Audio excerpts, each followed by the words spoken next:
All right. Hi, everybody. I know that we are about a couple of minutes early, but I just want to go over a couple of housekeeping items. As of right now, I'm aware that there's a few people who've asked me to send them the archive. In fact, guessing that more people are going to see the recorded video than are actually going to see the video. Before we get started, I want to do a couple of quick housekeeping items. The very first thing that I'm going to tell you is we're not going to get through everything regarding Powerschool learning. I have no intention of trying to get through it all because it's impossible. But that does not mean that I can't help you anyway. Because what I created was I created a resource. I'm going to show you that. It's pretty easy to follow and use. And then, of course, I know that some people are not a big fan of those either. And I am here to help you out if that is you. So before we get started, so this is a live stream chat through YouTube. I'm using equipment that gives me the most control, allows me to show you my desktop, not worry about glitches and things like that. So it's a little one-sided. However, you can interact with me and you can send me your questions. So I'm going to show you how to do that. So right now, I'm going to show you what you should be seeing. Which should be a little disorienting to see me twice. My wife tells me that just one of me is enough. Just kidding. She's great. But over here in this area, what you're going to see is the chat. If you have a question, that is where you should put it. And you're going to see myriads of me just because it's going to keep growing and growing. And I'll turn that off in a second. And then hit send, and I will see that question. Okay? The other thing to keep in mind is, well, you know how I told you that there is a tool that will be designed to help you out. It is this one right here. This is a Google Doc presentation, a slideshow. Now I know that it might seem a little weird for me to be sending you to a slideshow. Do not worry, this slideshow is different than other ones. First, you're going to want to put it in presentation mode. But what it is it's literally a step-by-step guide on how to go through and create content inside of Powerschool Learning. So for example, if I click adding content on here, you'll see that it goes over how to do text, files, pictures, YouTube, web links, and they're step-by-step. So for example, if you wanted to put pictures in, it tells you exactly how to put pictures in step-by-step. And then when you are finished putting that picture in, you can go through and click add more content or return to the main menu, takes you straight here. So this is a tool after the live stream if there's something that I haven't covered. But for right now, what I'm going to go ahead and do is we're just going to go through the ABCs of getting this started. So, all right, so I'm starting off the extranet. You could also start inside your Gmail. This just seemed like the easiest access point for everybody. And I am going to build a chorus from beginning to end. And we have about 48 minutes to get that done. So we will see how well we do. Okay, so the first thing I'm going to do is I'm going to click on Haiku and Powerschool Learning. One warning, I was helping a teacher out using this tool yesterday, and it was slow.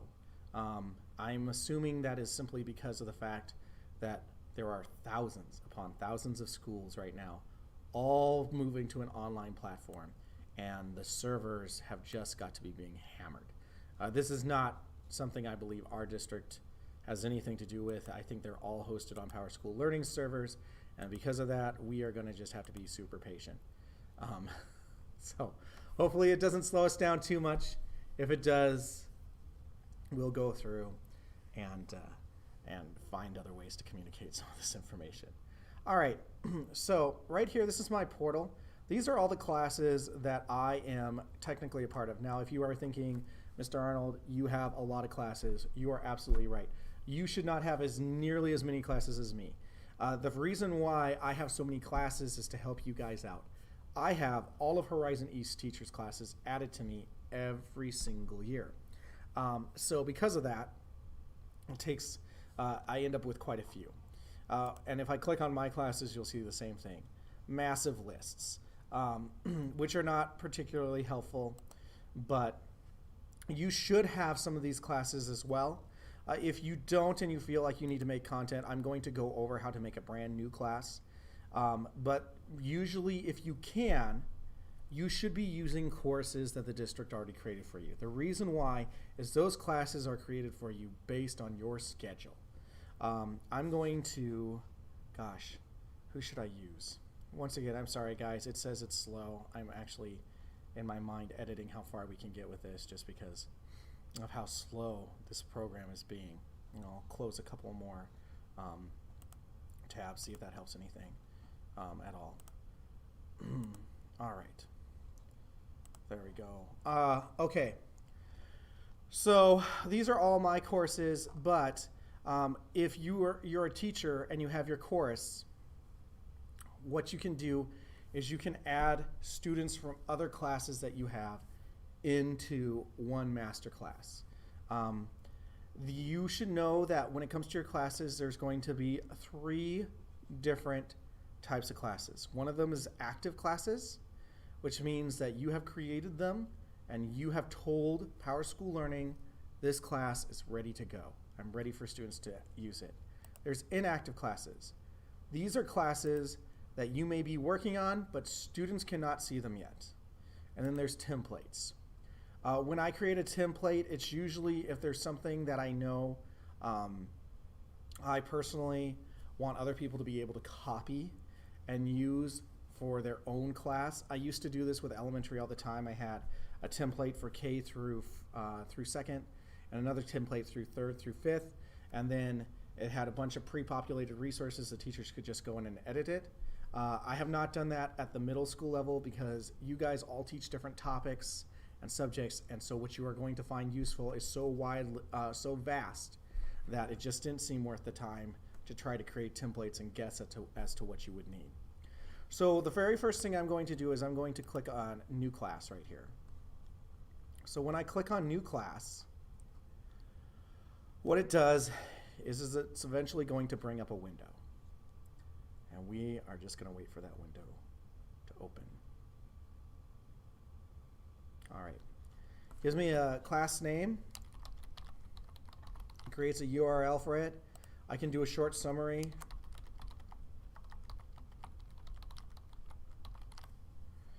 And it shows me what year it is. So I'm going to click Next.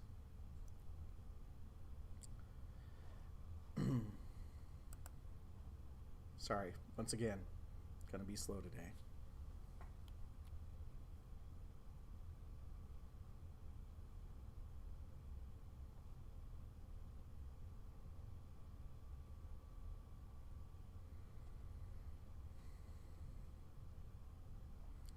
Okay, I don't have any schedule on here.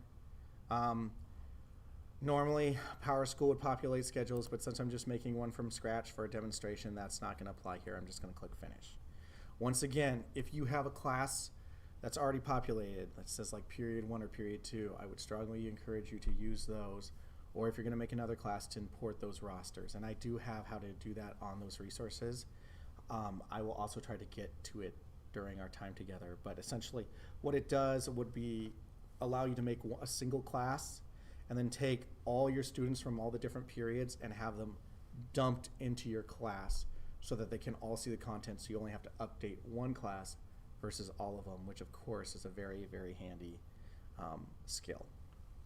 All right. I'm gonna do no template here. All right, so the first thing it does is it gives me my first class, and this is my control panel right here. I am in a publishing mode, so I can change things in here. The first thing I'm going to focus in on is pages. So right now I have my first page. I'm going to just turn this into my landing page. I'm just going to call this page Welcome and save it. And when I save that up here, what you will see is that it should update here as well. Okay. Now, this right here is my index. So if I add an additional page, like I'm going to right here,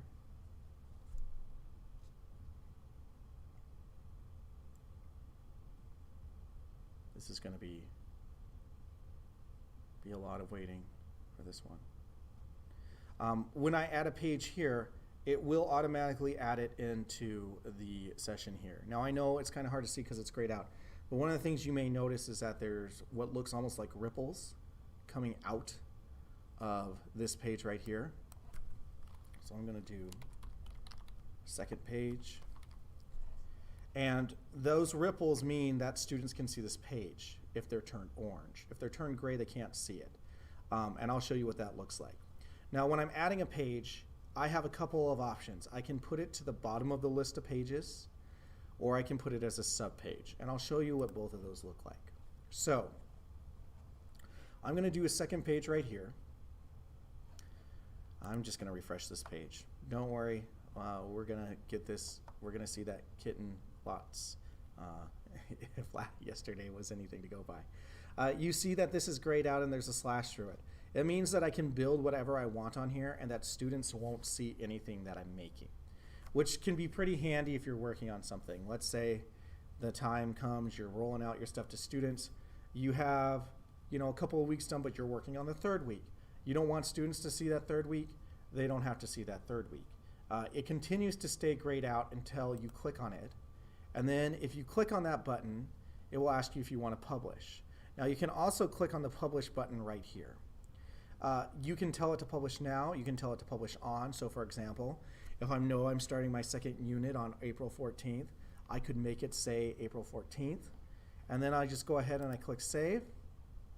And then it allows, and then it will publish automatically for me on April 14th, which will allow you to work a little bit in advance and not have to worry about whether or not it's going to do it. So now you can see that the welcome and the second page are both there. Now, you can also do subpages like I said. So let's say, for example, that this was all about World War II. So if I said this is World War II, come on, World War II, and I wanted to do different units, modules on World War II, like Module 1 of World War II, Module 2 of World War II, and I wanted them to show up under this page because it's all part of the same content.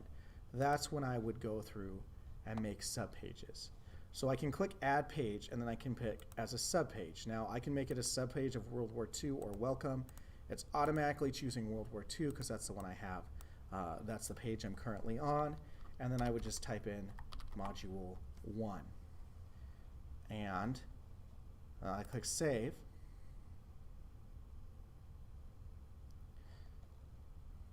Yeah, it's a little bit behind here. I can see that it's taking a while for it to switch where it has it, and then it will pop it down here.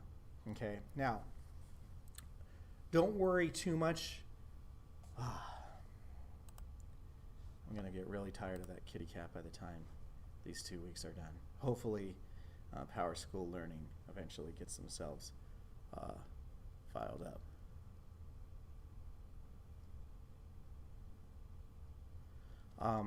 So as we're waiting for this kitten to go away, if anybody wants to ask me any questions right now inside the chat, you can feel free to do that. Oh, never mind, kitten's gone. I'll let you do that in a second. Module 1 is now located underneath here. Now, one of the things to keep in mind with subpages, if this page was not published and then I published it, it automatically publishes all my subpages at the same time, okay?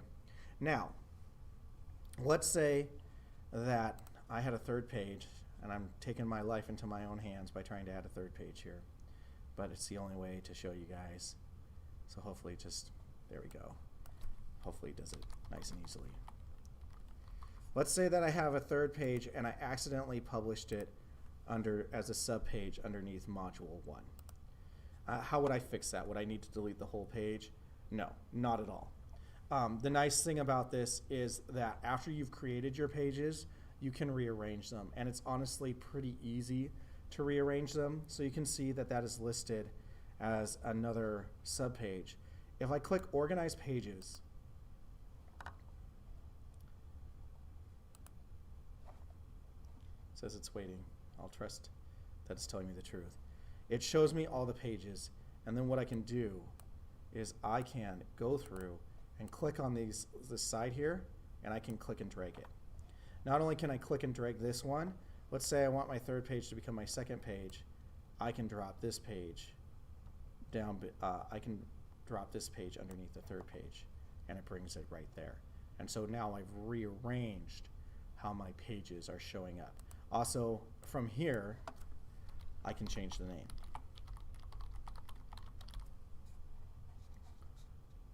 And click apply. Hopefully we don't have the kitten rolled up in a ball of yarn. And it rearranges the pages for me.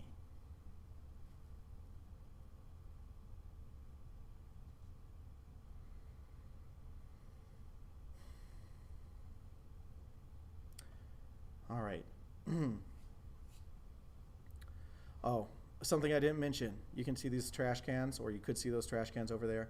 Those trash cans are, if I click on those, it will just delete them. One of the nice things about subpages too is it helps keep your menu a little neater. So for example, if I had 5 modules underneath World War II, I can just click that button and it would drop all 5 modules down.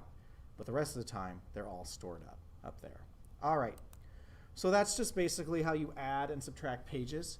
So what we're going to go ahead and do now is we are going to focus on actually doing the exciting stuff, adding content. Okay, well, I'll take a quick drink of water here. Seems to be getting a little faster. I honestly feel like this is faster than yesterday.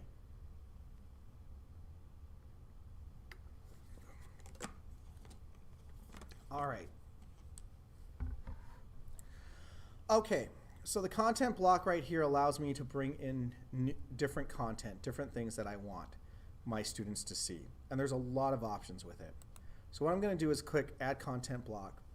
And we're just going to kind of work our way through some of this here.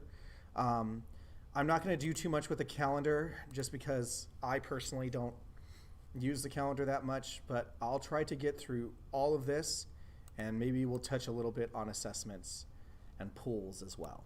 All right, so when you click on content, the very first option you have is on-page text, okay? So on-page text is exactly what it says. This is a great way to put in instructions. So if I go ahead and say instructions for day 1, that is at the top of my content block. Then I can type whatever I want right here, okay? Now, pretty basic. There are some tools that you can use with this. So for example, this is a normal size font. If I wanted this to be my title, or I wanted to put a title in, I could type in title, highlight my font, and then change it from normal to header 1. And as you can see, it bolds it. I also have an option for making things larger. So this is the normal font size, and then I can click extra large. Now, the extra large is actually going to be smaller on the title because the title is the biggest font that you can do. And as you can see, this is a little bit smaller font right there. I can change the color if I so desired. I can also go through and, you know, bold it, underline it, and italicize it. And I can do strike through as well. Don't know what this one is. Oh, delete, remove the font, of course. If I make a mistake, pretty simple, just the back button, and if I go back too far, I can redo it. It also allows me to do bullet points.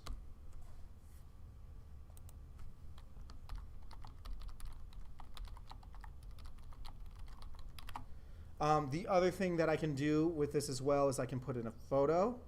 So if I click on the image right here, and images are, I've never really liked how images shown up on Powerschool Learning.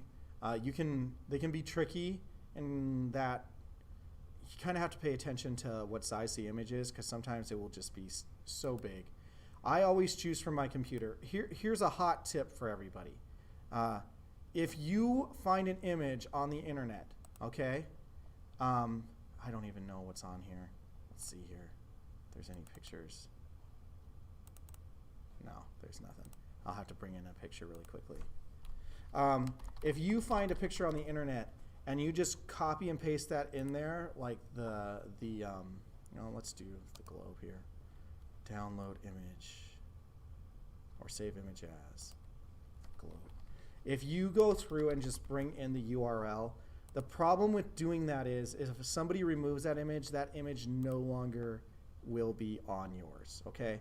On your site. It will just show a broken picture. So I can choose my file either by clicking that button here, or I can drag this up here and drop it, and it will upload it, okay? Those are two ways to do it. It takes a little while for it to process the image, and then what's going to happen is it's going to show me the image size. Now, in this particular case, you want to pay close attention to the image size. It's very easy to end up with a massive image or one that's too small. Unfortunately, the way that Powerschool Learning presents the image to you is the number of pixels. So it will say it's taking 300 pixels. What does that mean? Well, you just kind of have to play around with it and see what feels right. For me, I have noticed that I personally, man, this is taking a while. I personally like 250 pixels. Much bigger than that, it doesn't really work very well. Anything smaller than 200 starts to become difficult to see. So yeah. There's another way to upload images too. I want to show you guys this because you can also add captions to it, which of course has a lot of useful connotations for education.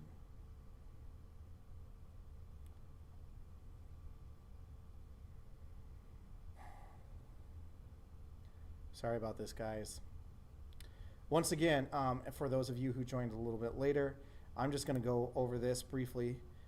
There is a Powerschool onboard Powerschool learning doc, and that is actually in the description below the video that you're watching right now. And this has everything that you are going to need to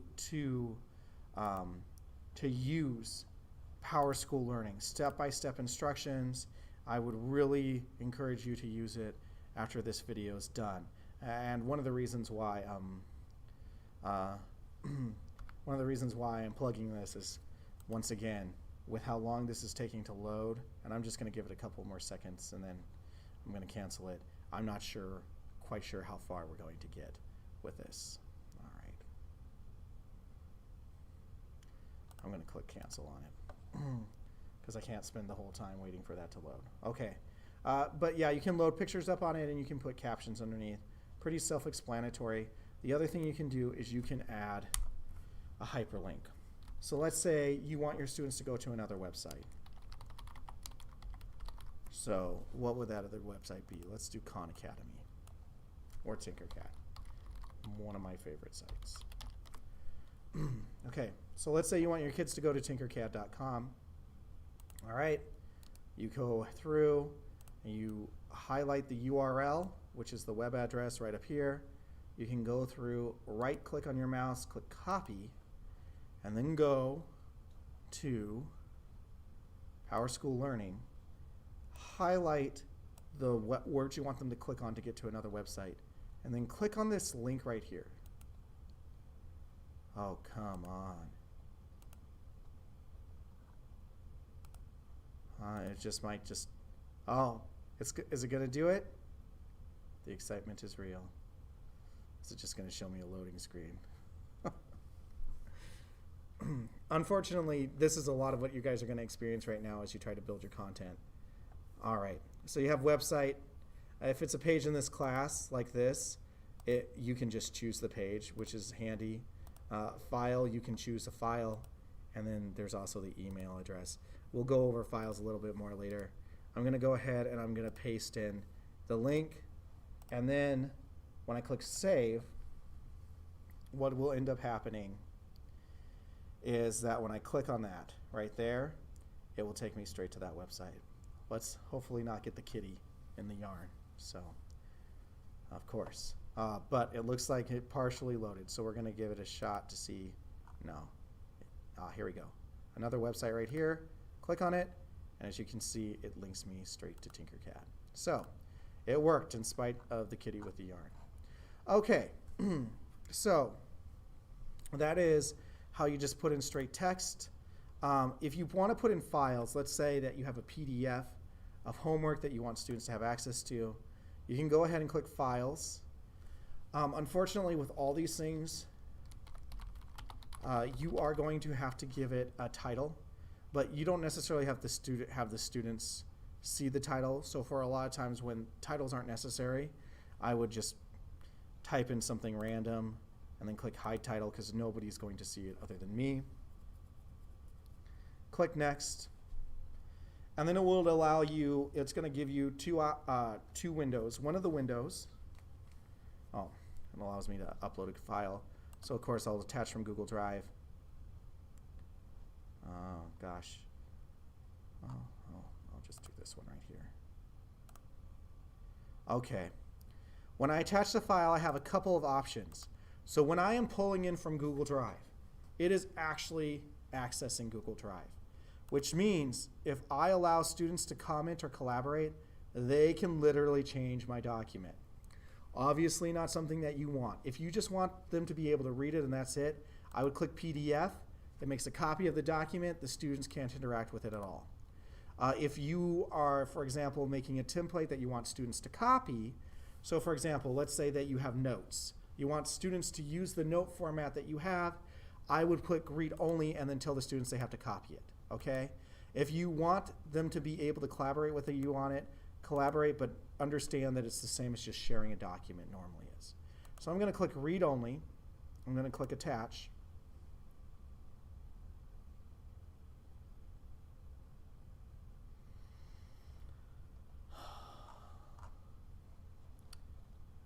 I feel like if I refresh this page that it's going to say I lose all of it, but we're going to roll the dice. Man, that cat. I'm not a big cat guy anyway, and this situation is definitely not helping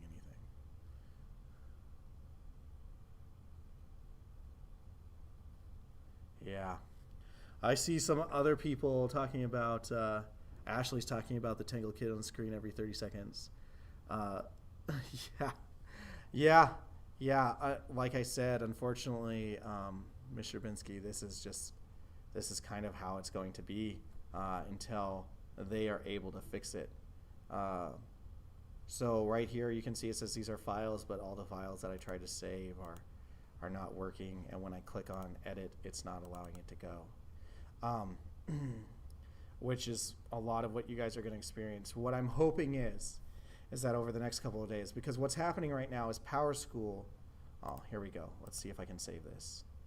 Powerschool is becoming aware of how many more servers they're going to need. Right now, there's just more people using it than they're capable of supporting at this point.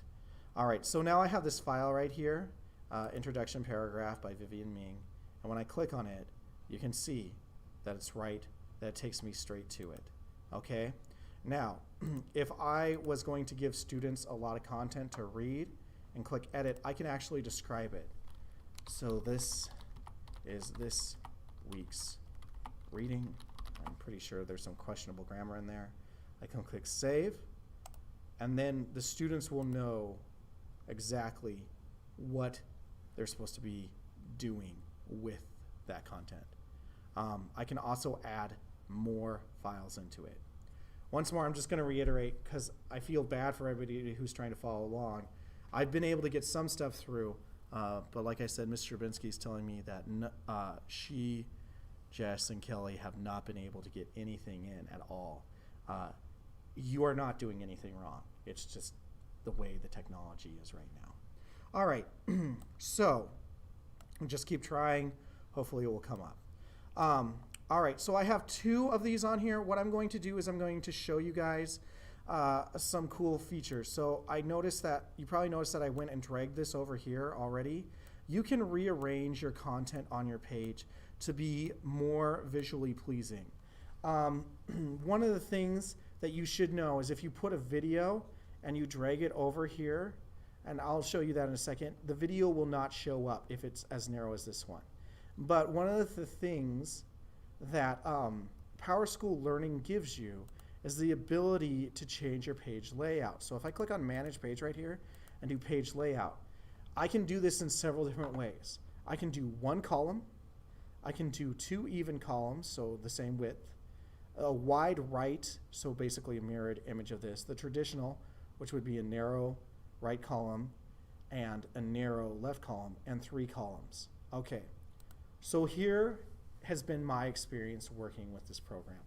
When you are working with students and you have a set of instructions set out on your web page, the best way to present those instructions is just with a single column. The reason why is because the students are going to start from the top and work their way down, okay? Go away, kitty, go away.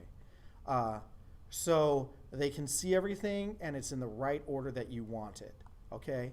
When you do 2 columns, I do not do those unless I'm just laying out resources. And I have some resources that take up more room than others. Because I notice that when I do 2 columns, even if one is wide and one is narrow, the students don't intuitively know where to go for the information. If I do one wide one, they know intuitively to start from the top and work their way down. Now, it doesn't mean that they all do it, but it does mean that they do know that that is supposed to be what they do. All right. All right, let's focus on adding as much more content as it will let us. Okay, there's web links as well. Web links are pretty easy to use. Just like before, you copy the URL. So right click, copy. You can do a quick description. These are where, resources.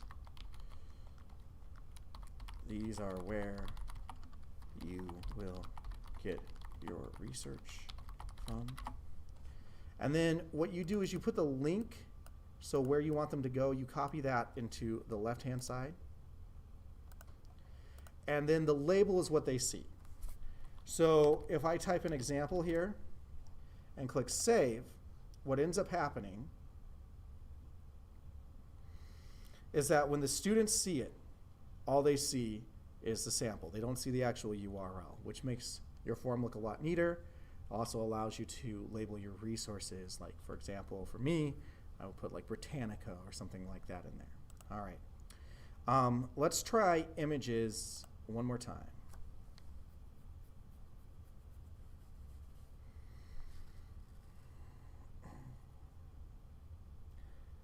All right. Okay. So images can be complicated. And here's why. It allows you to display the images multiple ways.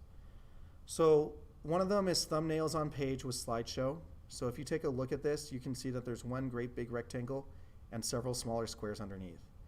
If you select this one, what's going to happen is this rectangle is going to be completely blank, and you'll see the image is smaller down here. And as you click on the images, they'll be displayed bigger inside the rectangle.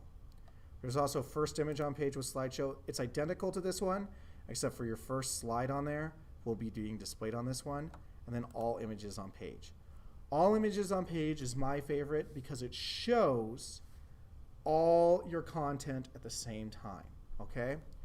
I will go ahead and click next.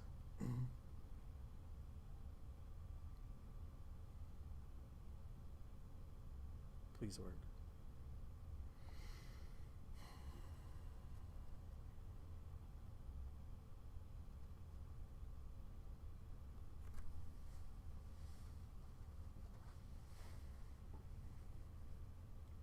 Once again, while we're waiting for it to load, I'm just going to point out that I have all these great resources available to you that you can use to guide yourself through it when Powerschool is up to full speed. And I'm going to give it a little bit of time. Images seem to be harder for it. Oh, is it going to work? Dare we hope? Or is the kit? Oh, okay. All right, it tells me upload a file, so I'm going to click upload a file. Once again, I can choose a file from here or click and drag. You guys are on Chromebooks. I am on Windows computer, Chromebooks. If you click attach file, it just accesses your Google Drive for those files. I'm really hoping that it just goes. It looks like it might, but I don't want to get my hopes up too high. All right. Okay, so a couple of things. This is where my image is going to appear. You never want to click finish before this quits rotating, because if you click finish before this quits rotating, your image will not show up. You can give an example. These are pictures of World War II veterans. You can also change how you want them to show up here, and you can add a caption. So I'm typing in the globe. Now, hopefully the picture was going to show up here. If it's not, I'm not going to wait around for it. But as you can see, if you end up putting a picture on here and you don't like it, you can delete that picture. If I had more pictures on here, more pictures would be stacked below. Okay? I am not going to go ahead and add more because I don't know what happens, what's going to happen with just the one. So I'm not going to push my luck at all. So, and I'm just going to go ahead and click finish so you can see what happens when it doesn't work properly, because I'm not sure if it's even going to load it. All right. So you can see that the caption is located there, but the picture itself doesn't happen. If I click edit again, I usually have the picture will load if I give it more time. Today may be the exception for that, but if you accidentally go too quickly, oh, I misspelled the word veteran. If you go too quickly, you can go back in. I'm not going to wait for it today. Like I said, we have an awful lot to get through. We have 15 minutes, and I want to leave at least 5 minutes for questions that I don't go over in the guide and stuff. The one other big thing that I think a lot of teachers use is video, YouTube video especially. So I'm going to go through that. A lot of the other stuff is actually pretty self-explanatory. I doubt that there's many of you who are going to embed, but I believe that I have that inside the adding content. Website, student websites, polling, discussion. Maybe that's something I didn't put. I'll put out another video on that one. I just don't think there's a lot of people who are going to be using it. All right, let's talk about YouTube videos. Okay, so if I click on a YouTube video right here,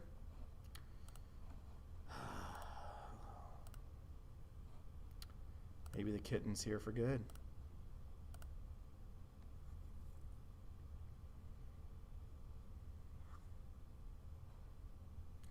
Okay, if I put a YouTube video in there, and I'm gonna go to YouTube really quickly, it's actually pretty easy.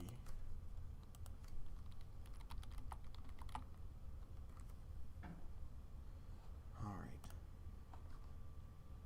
Oh, Crash Course. Crash Course, for those of you guys who have not used Crash Course, it's a digital service put out by PBS. Great resource to find anything that's history or anything like that.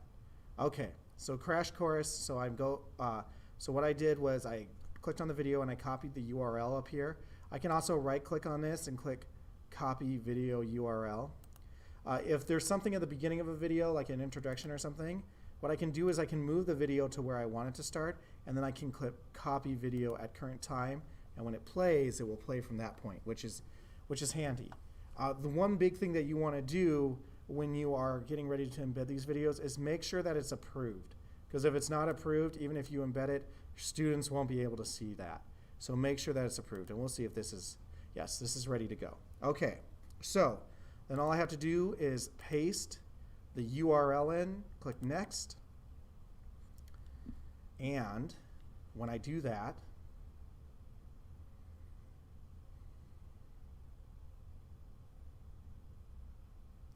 it should list it on the page. All right. All right. After this finishes loading, what I'm going to go over is assessments. I would also strongly encourage you, if you want to use videos like this one, I would encourage you to go to my session on Edpuzzle. Just like with this, I have lots of additional tools on using Edpuzzle, working with it. And Edpuzzle is great because what happens is when the students watch the video, they can't skip forward. It makes them answer questions. And if they click on a different tab, it pauses the video until they click back on the tab. So that's pretty fun too. All right, let's work on assessments during these last few minutes. Hopefully we can get through it. Okay, so when I click Add Content Block, I mentioned that there's calendars and there's messages and activities. I'm going to click on messages and activities, and I'm going to click on assessment. You may also notice that there's an assignment too. There's a lot of tools in here: assessment, assignment, discussion. I have a lot of those in that resource. I'm also planning on spending some time recording this afternoon, and I will go over some of these because they literally are very useful. Wiki projects allow students to create their own website. There's some very great tools in there. But what I'm going to do is I'm going to click on assessment right now, and hopefully it will let me do it. If it doesn't, I will spend the last few minutes just answering questions as best as I can.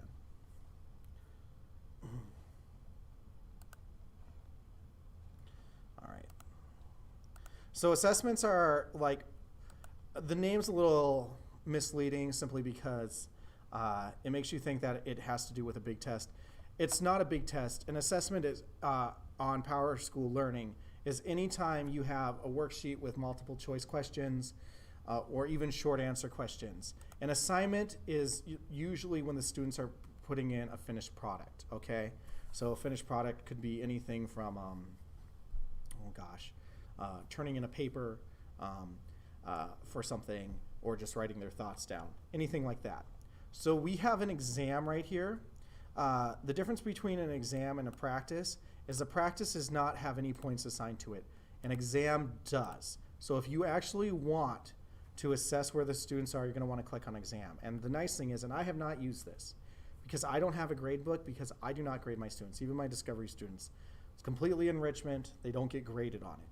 So, but if you have an exam and the students take the exam, it automatically fills in the grade book. So I'm clicking exam. I'm going to click next.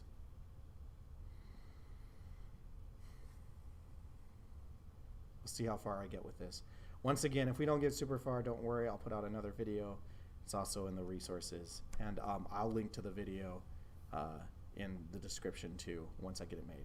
So exam title. So I'm going to do demonstration. So I'm going to type this as demonstration. Now keep in mind, it will grade it based on 100 points. So make sure you're telling it how many points you want it to be worth. I'll go ahead and click next.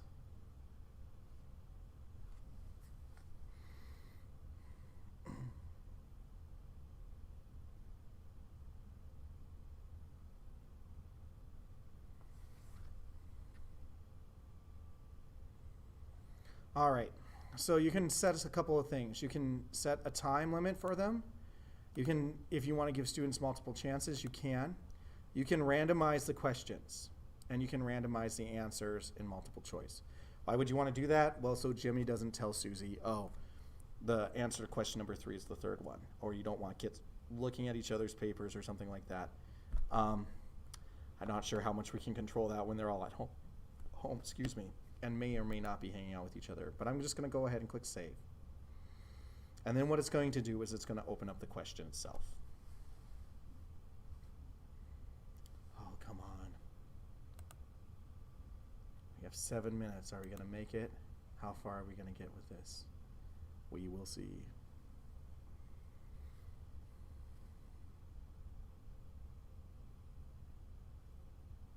All right. So there's a lot of different options here. You can see that there's sections here. You can add questions to the sections. The sections can also be titled. So for example, If I wanted this section to be true and false, I can click that little pin over there and say true and false. I can also give certain questions more weight. So for example, I might want my true and false questions to be worth less than multiple choice questions. So I might add a different section, and I call that section multiple choice.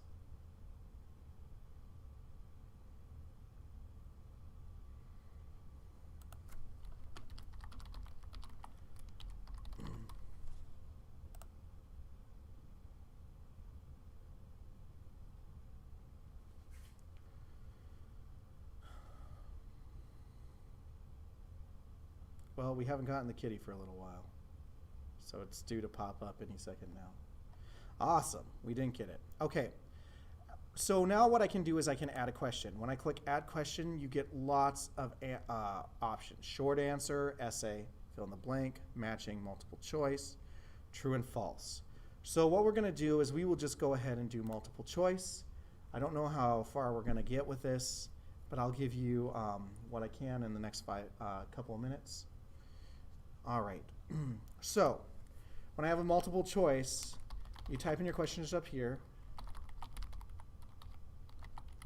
and then you type in your answers down here.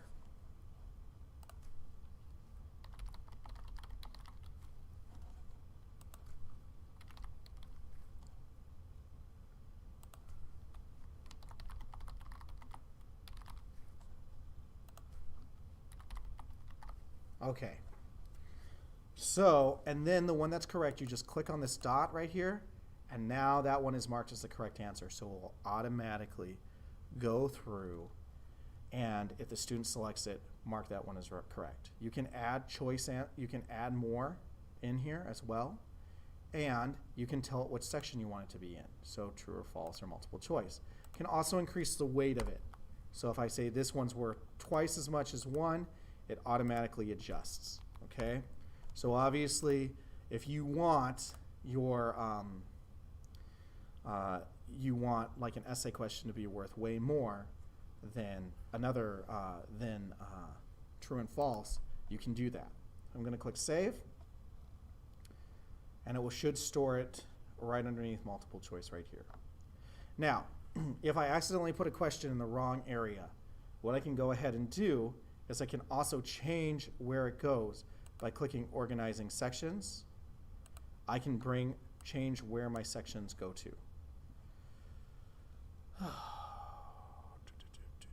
Oh, maybe I can't. Maybe I can just go through and edit them. All right, haven't worked that much with that one. Oh, I see. If I click on this one right here, this is the easier range questions. Oh, I see. If I had more questions, I could drag, if you see this right here, I could drag the question where I would want it to be at. I don't know if I can change sections that it's under. All right, okay. Well, our time is pretty much done. I know that I didn't give you guys the times for a lot of questions. I wish that I had. Keep your eye open. I'm gonna put out some more stuff on assessments because even though this is just a draft right now, so the students wouldn't be able to see it. I do wanna show you guys one more thing before we go, and it's this. So one of the things that's tricky about this is you as a teacher can see everything, whether or not the students can see it or not. So if you want to see what the students would see and what is actually published and what is not, there is a great tool that's called Student View. It allows you to look at it. It will show you which pages are published, how the students are going to see it, and it's right underneath here. So Manage Class. If I click on Manage Class, you see how this page right here is not published. If I click View as Student, what will end up happening is I won't be able to see it. It will show you exactly what your students are able to see. Sorry, apparently it is showing it now. Don't know why. But if I click View Published, it's probably, this is one of the features they've upgraded recently. I click View Published, it's probably just going to show me that. The kitten, which makes its terrible appearance. So that will essentially be able to show me exactly what it is that I need and what my students can access and what they cannot. All right, oh, there it is. That's a new feature. I haven't really messed around with that. So this shows me what my students can see, and as you can see, I can't see that that third page in there at all. If I click Exit Preview, it should go ahead and bring them all back and show me back my teacher view. All right, first thing I want to do is apologize one more time about, how tough of a time this had handling the content. Once again, if you go into the description page right here and you click on Google Docs presentation, you will be able to see that presentation and be able to maneuver through that and find what you need. Keep an eye out. I'll put out a couple more videos. Those ones will be recorded. Hoping to get to those this afternoon. All right. Thank you so much. Please feel free to email me with any questions. I appreciate your time.